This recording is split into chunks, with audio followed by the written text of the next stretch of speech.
నమస్కారం news 9 TV తెలుగుకి స్వాగతం.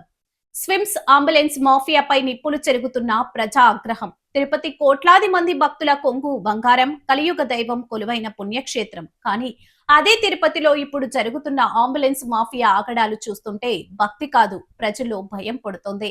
పవిత్రమైన స్విమ్స్ హాస్పిటల్ ఇప్పుడు ఒక క్రూరమైన అంబులెన్స్ సిండికేట్ కబంధ హస్తాల్లో చిక్కుకుంది. అందరూ చూడండి, తిరుపతి స్విమ్స్ హాస్పిటల్లో మన సెక్యూరిటీ గార్డ్, విజిలెన్స్ డిపార్ట్మెంట్ గారు నా స్నేహితుడికి సంబంధించి బాడీని హ్యాండ్ ఓవర్ ఇవ్వకుండా ఏడిపిస్తూ మహాప్రస్థానం బండి పంపిస్తాము, అది పంపిస్తాం అని చెప్పి కస్టమర్ ని ఎంత ఇబ్బంది పెడుతున్నారో దయచేసి చూడండి ప్రతి ఒక్కరు. స్విమ్స్ హాస్పిటల్లో అది వినండి.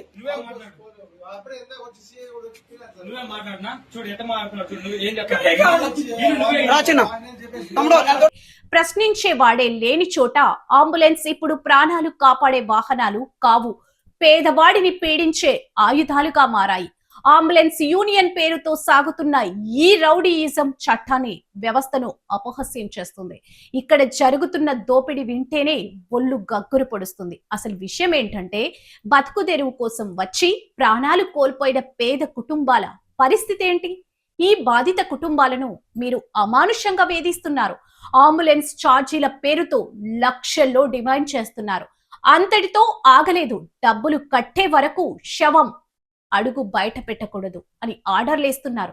అంటే మనిషి చనిపోయిన తర్వాత కూడా వీరి అరాచకానికి బందీ కావాల్సిందేనా? ఒక మృతదేహాన్ని కూడా వదలకుండా దోచుకుంటున్న ఈ రాక్షసులకు కనీసం మానవత్వం ఉందా?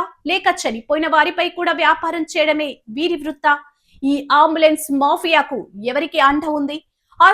హాస్పిటల్ సెక్యూరిటీ నుంచి పోలీసుల వరకు అందరూ చూస్తూ ఎందుకు మిన్నుంటున్నారు? మీకు రాజకీయ అండదండలున్నాయి కాబట్టేనా వీరికి చట్టం అంటే భయం లేదా? లేక వ్యవస్థను మేనేజ్ చేసే స్థాయిలో వీరు ఎదిగిపోయారా? ప్రశ్నిస్తే దాడులు చేస్తామని బెదిరిస్తున్న ఈ ముఠాల భరతం పట్టే నాదుడే లేడా? ప్రజల ప్రాణాలతో ఆఖరికి మృత్యుతో కూడా వ్యాపారం చేస్తున్న ఈ సిండికేట్ కు పాలకీరులు ఇస్తున్న మద్దతు ఇదేనా మీరు చెబుతున్న మంచి ప్రభుత్వం? పవిత్రమైన తిరుపతిలో జరుగుతున్న అరాచకంపై ఇప్పటికైనా అధికారులు కళ్ళు తెరుస్తారా? లేక మరో ప్రాణం పోయే వరకు, మరో కుటుంబం రోడ్డున పడే వరకు వేచి చూస్తారా? ఈ అంబులెన్స్ మాఫియాపై తక్షణమే చర్యలు తీసుకోవాలి. లేదంటే వ్యవస్థపై నమ్మకం కోల్పోయిన సామాన్యుడు తిరగబడతాడు. అప్పుడు జరిగే పరిణామాల బాధ్యత ఎవరిది? అసలు తిరుపతిలో ఏం జరుగుతుంది? ఈ అంబులెన్స్ మాఫియా వెనుక ఉన్న అసలు సూత్రధారులు ఎవరు? మా ప్రత్యేక కథనం ఎప్పుడే చూద్దాం. మరిన్ని సంచలన వార్తల కోసం చూస్తూనే ఉండండి న్యూస్ 9 టీవీ తెలుగు. జై హింద్.